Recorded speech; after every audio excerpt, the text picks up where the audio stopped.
Good evening. आज का topic है कार्य ऊर्जा एवं शक्ति वाले चैप्टर से 11th क्लास में एक विमीय अप्रत्यास्थ संघट्ट। एक विमीय अप्रत्यास्थ संघट्ट, एक विमीय प्रत्यास्थ संघट्ट हमने बता दिया है। अब आज बताना है एक विमीय अप्रत्यास्थ संघट्ट, ठीक है ना। और एक विमीय प्रत्यास्थ संघट्ट आप पीछे वीडियो में देख सकते हैं। आज का टॉपिक है एक विमीय अप्रत्यास्थ संघट्ट। संघट्ट क्या होता है इसके बारे में सब कुछ हमने डिटेल में बताया है पीछे, उसको आप देख सकते हो। तो इससे जो क्वेश्चन बनता है आज का जो टॉपिक है एक विमीय अप्रत्यास्थ संघट्ट, इसमें आपको ये पढ़ना है कि एक विमीय अप्रत्यास्थ संघट्ट होता क्या है, और एक विमीय अप्रत्यास्थ संघट्ट में ऊर्जा का क्षय होता है, और एक विमीय अप्रत्यास्थ संघट्ट में जो ऊर्जा का क्षय होता है तो उसकी गणना कैसे करेंगे और वो ऊर्जा कहाँ चली जाती है ना। तो इससे क्वेश्चन जो है वो बड़े कंपटीशन में भी पूछे जाते हैं और CBSE बोर्ड और स्टेट बोर्ड सभी में, ठीक है ना। यानी इससे क्वेश्चन ही बनता है, लिखा रहता सिद्ध कीजिए कि एक विमीय प्रत्यास्थ संघट्ट में ऊर्जा का क्षय होता है। और कभी कभी ये पूछ देता है कि जो ऊर्जा का क्षय होता है तो ऊर्जा कहाँ चली जाती है, क्योंकि ऊर्जा तो ना तो उत्पन्न होती है और ना ही इसका मतलब वो ऊर्जा किसी दूसरे रूप में चेंज हो जाएगी, ठीक है ना। तो आज का टॉपिक है बहुत महत्वपूर्ण, स्टार्ट से लास्ट तक देखेंगे तो बात समझ में आएगी। जो नए होंगे चैनल को सब्सक्राइब कर लेंगे तो नए क्वेश्चन का नोटिफिकेशन भी मिलता रहेगा, क्योंकि अभी जो हाफ ईयरली एग्जाम होने वाला है उसके भी अकॉर्डिंग हम क्वेश्चन आप लोगों को वीडियो बनाएंगे उसका, तो चैनल को सब्सक्राइब किए रहेंगे तो उसका नोटिफिकेशन मिल जाएगा। तो टॉपिक है एक विमीय अप्रत्यास्थ संघट्ट। एक विमीय अप्रत्यास्थ संघट्ट, ठीक। एक विमीय अप्रत्यास्थ संघट्ट, चाहे इसी में एक विमीय अप्रत्यास्थ संघट्ट में ऊर्जा का क्षय होता है सिद्ध कीजिए, हमने हेडिंग डाल दिया और सब कुछ इसी में बता देंगे। स्टार्ट से लास्ट तक पढ़ोगे सब समझ में आ जाएगा। एक विमीय अप्रत्यास्थ संघट्ट हमने बता दिया कि इसमें 3 पॉइंट बताना है, यानी एक विमीय अप्रत्यास्थ संघट्ट क्या है, फिर सिद्ध करेंगे कि इसमें ऊर्जा का क्षय होता है, फिर तीसरा पॉइंट ये सिद्ध कर लाएंगे कि ऊर्जा का क्षय की गणना कैसे करेंगे, है ना। तो एक विमीय अप्रत्यास्थ संघट्ट क्या होता है सुनना। दो पिंड एक सरल रेखा में चल रहे हों, दो पिंड एक सरल रेखा में चल रहे हों और चलते हुए जैसे एक ऐसे जा रहा है दूसरा ऐसे जा रहा है, इससे टकरा जाए और टकराने के बाद दोनों चिपक कर चलने लगे, मतलब एक साथ साथ चलने लगे। ये दो पिंड एक सरल रेखा में चलते हुए टक्कर के बाद एक दूसरे से जुड़कर चलने लगे, साथ है साथ दोनों, तो ऐसे संघट्ट को क्या कहा जाता है, एक विमीय अप्रत्यास्थ संघट्ट। जब दो पिंड एक सरल रेखा में चलते हुए एक दूसरे से टकरा जाते हैं और टकराने के बाद एक दूसरे से चिपक कर मतलब साथ साथ एक ही वेग से साथ साथ चलने लगे, तो ऐसे संघट्ट को कहा जाता है एक विमीय अप्रत्यास्थ संघट्ट। और इसमें ऊर्जा तो संवेग तो संरक्षित रहता है, अप्रत्यास्थ संघट्ट में ऊर्जा संवेग संरक्षित रेखीय संवेग संरक्षित रहता है, लेकिन गतिज ऊर्जा संरक्षित नहीं रहती। तो एक जब गतिज ऊर्जा संरक्षित नहीं रहती है तो पहले हम क्या करेंगे, संघट्ट के पहले अलग से ऊर्जा लाएंगे, संघट्ट के बाद अलग से, और देख लेंगे कि पहले वाली ऊर्जा बाद वाली ऊर्जा से ज़्यादा रहती है, तो पता चल गया कि ऊर्जा का क्षय हो गया। और जब ऊर्जा का क्षय हो गया तो पहले वाली ऊर्जा में बाद वाली ऊर्जा को घटा देंगे तो ऊर्जा क्षय का सूत्र मिल जाएगा, ठीक है ना। और प्रत्यास्थ संघट्ट में क्या होता था, संवेग भी संरक्षित रहता था और गतिज ऊर्जा भी। और इसमें तो संवेग संरक्षित रहेगा लेकिन गतिज ऊर्जा संरक्षित न रहेगी। इसका मतलब संघट्ट के पहले अलग ऊर्जा रहेगी, संघट्ट के बाद तो बाद जब अलग अलग मान लाएंगे और बाद में हम ये दिखा देंगे कि पहले वाली संघट्ट के पहले वाली ज़्यादा थी और संघट्ट के बाद वाली, तभी ना मानेंगे कि ऊर्जा का क्षय हुआ। और पता चला कि संघट्ट के पहले वाली कम थी बाद वाली तब तो ये कहा जाए कि ऊर्जा वृद्धि हुई। पर हम दिखाएंगे कि संघट्ट के पहले वाली ऊर्जा ज़्यादा और संघट्ट के बाद वाली ऊर्जा, जिससे ये कह सकोगे कि ऊर्जा का क्षय हुआ। ठीक है ना। तो यहाँ थोड़ा सा लिखते हैं, जब दो पिंड सरल रेखा में, सीधी रेखा में चलते हुए, जब दो पिंड सरल रेखा में चलते हुए टक्कर के पश्चात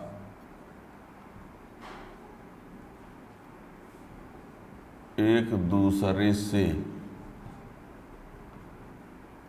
जुड़कर, मतलब एक साथ, मत कहने का मतलब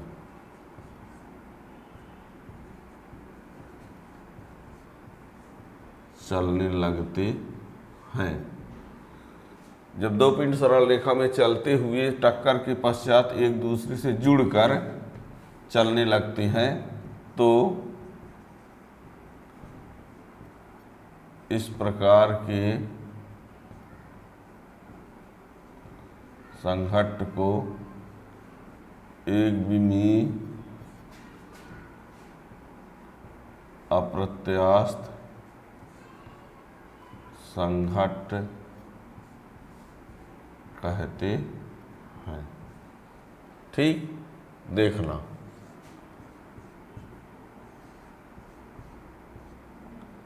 ये है U2, ये M2, M1, U1, AB संघट्ट के पूर्व, अब बाद में ये M1 प्लस M2 और ये भी वेग से चलने लगे, जुड़ गए, एक साथ है। संघट्ट के बाद दिख रहा है। ये संघट्ट के पहले दोनों अलग अलग हैं और संघट्ट के बाद क्या हो गए, जुड़ गए और एक साथ भी वेग से चलने लगे। ये संघट्ट के पूर्व है, ये संघट्ट के बाद है ना। तो ये है, जब दो पिंड सरल रेखा में चलते हुए टक्कर के पश्चात एक दूसरे से जुड़ कर चलने लगते हैं, एक साथ चलने लगते हैं, तो इस प्रकार के संघट्ट को एक विमीय अप्रत्यास्थ संघट्ट कहते हैं।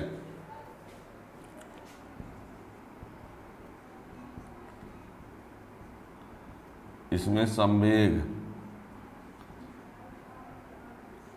संरक्षित रहता है, किंतु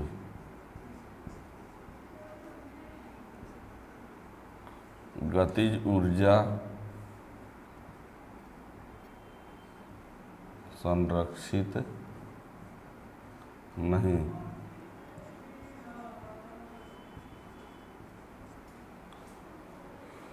ठीक है ना।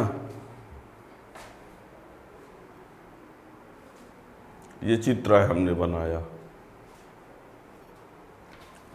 यहाँ दिख रहा है। मान लिया M1 व M2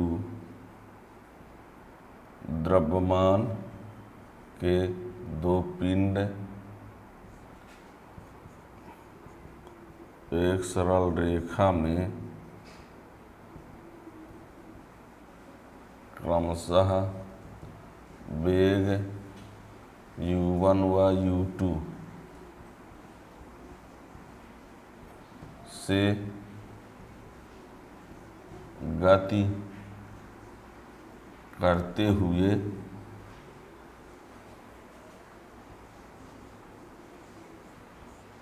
टक्कर के पश्चात जुड़कर भी वेग से गतिमान हो जाते हैं। मान लिया M1 व M2 द्रव्यमान के दो पिंड सरल रेखा में क्रमशः वेग U1 U2 से गति करते हुए टक्कर के पश्चात जुड़कर भी वेग से गतिमान हो जाते हैं।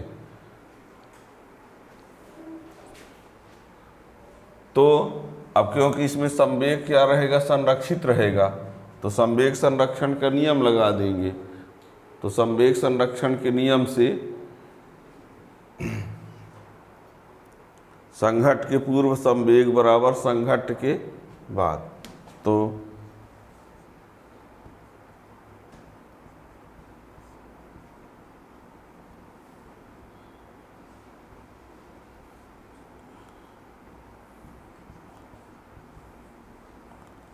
संघट्ट के पूर्व संवेग बराबर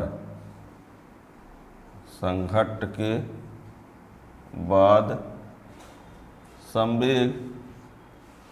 तो द्रव्यमान गुणे वेग प्लस द्रव्यमान गुणे वेग बराबर बाद का द्रव्यमान गुणे वेग। हो गया कि नहीं? संघट्ट के पूर्व संवेग द्रव्यमान गुणे वेग और प्लस द्रव्यमान गुणे वेग, और उसमें तो इकट्ठा जुड़ गए, तो इकट्ठा जुड़ गए तो m1 प्लस m2 और वेग भी। बात समझ में आ रही ना? संघट्ट पूर्व संवेग तो m1 u1 plus m2 u2, और उधर का संवेग तो द्रव्यमान गुणे वेग तो इकट्ठा। ठीक है, दिख रहा है अभी? तो v बराबर m1 u1 plus m2 u2 अपान m1 प्लस m2।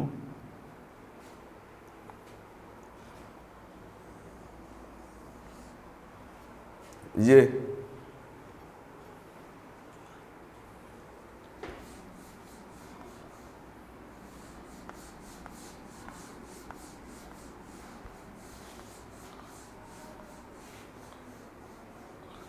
इधर का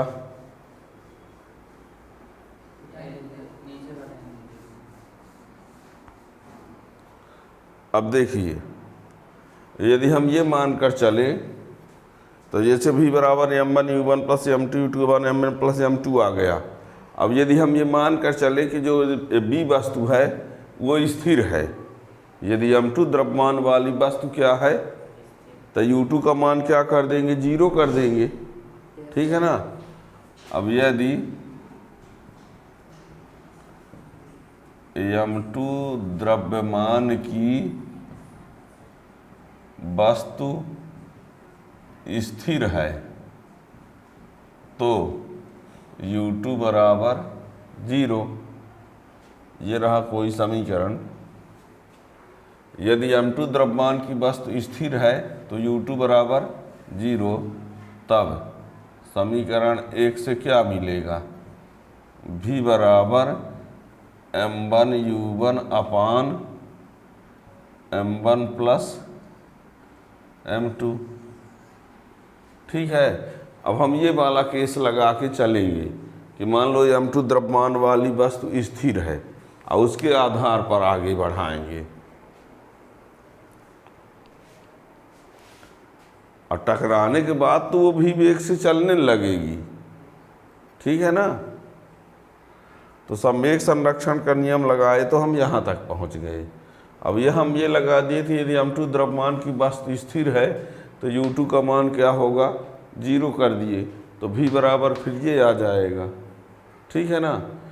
अब हम ये लगाने वाले हैं क्योंकि अब ये अप्रत्याश संघट्ट है तो ऊर्जा तो संरक्षित रहेगी नहीं, ऊर्जा संरक्षित है तो अब अलग से गतिज ऊर्जा निकालेंगे संघट्ट के पहले और एक बार अलग से ऊर्जा निकालेंगे संघट्ट के बाद। ठीक है ना? तो देखना,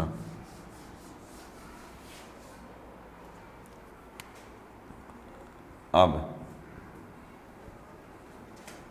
संघट्ट के पूर्व गतिज ऊर्जा K1 बराबर 1/2 m1 u1 square plus 1/2 m2 u2 square. तो K1 बराबर 1/2 m1 u1 स्क्वायर, u2 को हम 0 कर देते हैं ये वाली केस से। u2 को क्या कर दें, तो ये वाला टर्म हट जाएगा ना। तो संघट्ट के पहले की ऊर्जा कितनी आ गई, इतनी आ गई। तथा संघट्ट के बाद गतिज ऊर्जा K2 बराबर 1/2 m1 प्लस m2 अगुणे v स्क्वायर। संघट्ट के बाद गतिज ऊर्जा निकालेंगे तो द्रव्यमान तो दोनों इकट्ठा जुड़ गए हैं, तो m1 प्लस m2 अब एक भी हो गया है, तो 1/2 और ये m1 प्लस m2। अब भी का ये वाला मान, भी का ये मान यहाँ रख रहे हैं, भी का ये वाला मान यहाँ रख दो, भी का ये वाला मान यहाँ रखो तो क्या आएगा, m1 u1 अपान m1 प्लस m2 का होल स्क्वायर। ठीक है। अब यहाँ पर क्या होगा, 1/2 m1 प्लस m2 और ये m1 ये हो जाएगा m1 स्क्वायर u1 स्क्वायर और ये m1 प्लस m2 का होल स्क्वायर। तो ये इससे एक ठो तो क्या बचा, K2 बराबर 1/2 m1 स्क्वायर u1 स्क्वायर बटे m1 प्लस, ये समीकरण नंबर 3। ठीक है, इतना तक कोई दिक्कत नहीं होनी चाहिए। ठीक है ना, ये K2 का मान मिल गया। ठीक है ना, क्या क्या कहा हमने, संघट्ट की पूर्व गतिज ऊर्जा का मान ये रहा, संघट्ट के बाद गतिज ऊर्जा का मान ये रहा। अब हम इसमें कंपेयर करें कि बड़ा कौन है, कंपेयर करें कि बड़ा, तो हम समीकरण 2/1 करते हैं, देखना सॉरी समीकरण 3/2 यानी K2/K1 करते हैं, है ना। समीकरण 3/2 करो तो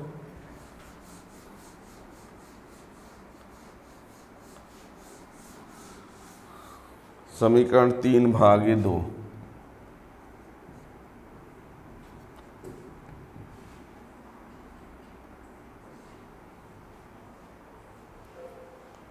तो क्या हो जाएगा, K2/K1 equal to 1/2 m1 square u1 square upon m1 plus m2।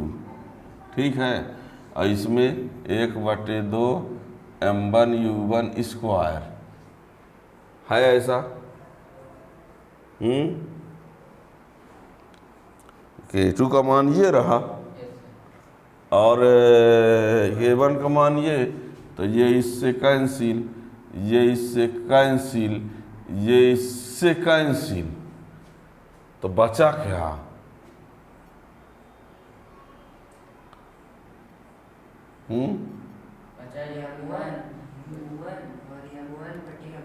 K2/K1 बराबर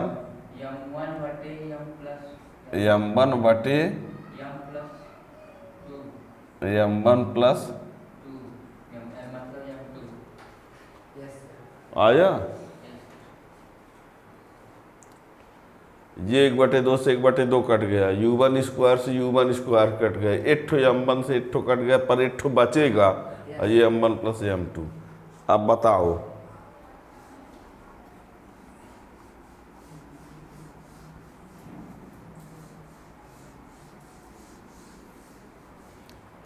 अब बताओ इसमें से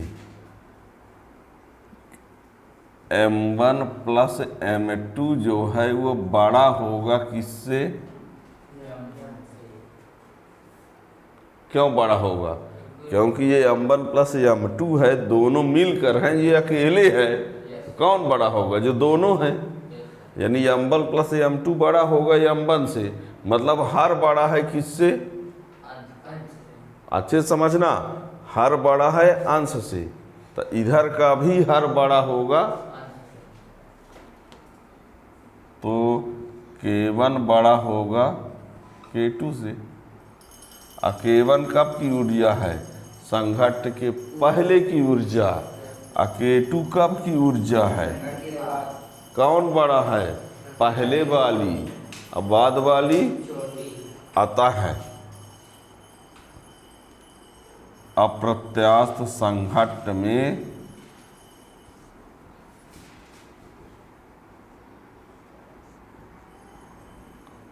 ऊर्जा का क्षय, हानि या ह्रास होता है। अप्रत्यास्थ संघट्ट में ऊर्जा का क्षय का हो, चाहे हानि का हो, चाहे ह्रास का हो, ये होता है। यहाँ से स्पष्ट हुआ, ठीक है ना। ध्यान देना, m1 प्लस m2 बड़ा है m1 से, यानी हर बड़ा है अंश से, तो हर बड़ा होगा अंश से। हर मीन्स k1 और अंश मीन्स k2। k1 बड़ा है k2 से, k1 पहले की ऊर्जा है, k2 बाद की ऊर्जा है। पहले वाली ज़्यादा है, बाद वाली कम है, इसका अर्थ हुआ कि ऊर्जा का क्षय हुआ। अब ऊर्जा का क्षय हुआ तो ऊर्जा का क्षय कितना हुआ, कैसे लाएंगे? तो पहले वाली ऊर्जा में बाद वाली ऊर्जा को घटा दें, ठीक है ना। अब लिखना,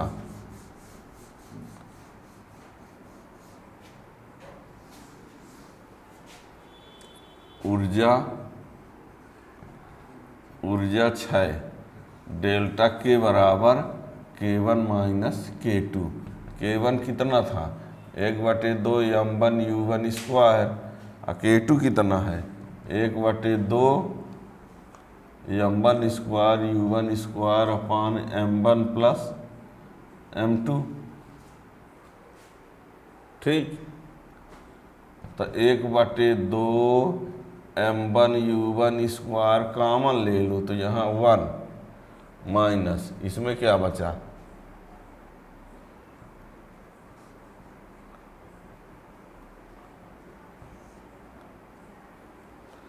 1/2 m1 स्क्वायर कॉमन ले लिए,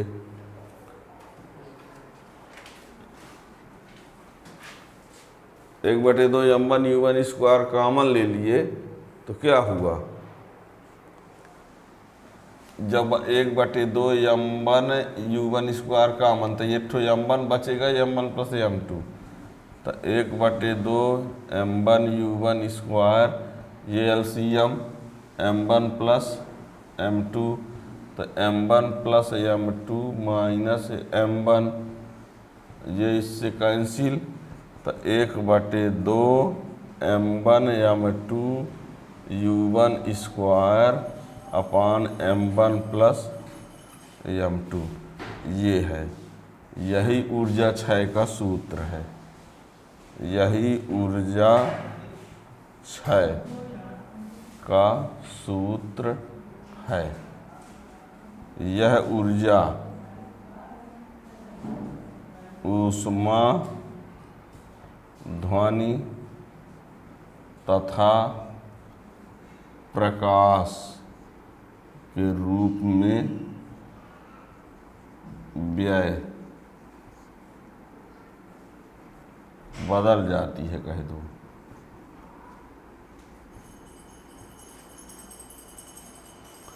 यह ऊर्जा क्षय का सूत्र है, और यह ऊर्जा ऊष्मा, ध्वनि तथा प्रकाश के रूप में बदल जाती है, ठीक है ना। तो ये तो कुल मिला के आपने क्या पढ़ा, हमने ये बताया कि अप्रत्यास्थ संघट्ट में ऊर्जा का क्षय होता है, और उसको सिद्ध करने के लिए हमने क्या किया कि संघट्ट के पहले की ऊर्जा लाया, संघट्ट के बाद की ऊर्जा लाया, और ये दिखा दिया कि पहले वाली ऊर्जा ज़्यादा थी, बाद वाली ऊर्जा कम, और जब पहले वाली ऊर्जा ज़्यादा बाद वाली कम, तो ऊर्जा का क्षय हुआ। और ऊर्जा का क्षय कितना हुआ ये लाना है, तो पहले वाली ऊर्जा में बाद वाली ऊर्जा को घटा दिया, ठीक है ना। तो संघट्ट के पहले की ऊर्जा इतनी थी और संघट्ट के बाद की ऊर्जा इतनी थी। अब हमने U2 को 0 मान के चला है कि एक वस्तु स्थिर है, यदि नहीं रहेगी स्थिर तो मेन फार्मूला लेके चलोगे, U2 बराबर 0 वाला लेके ना चलोगे, ठीक है ना।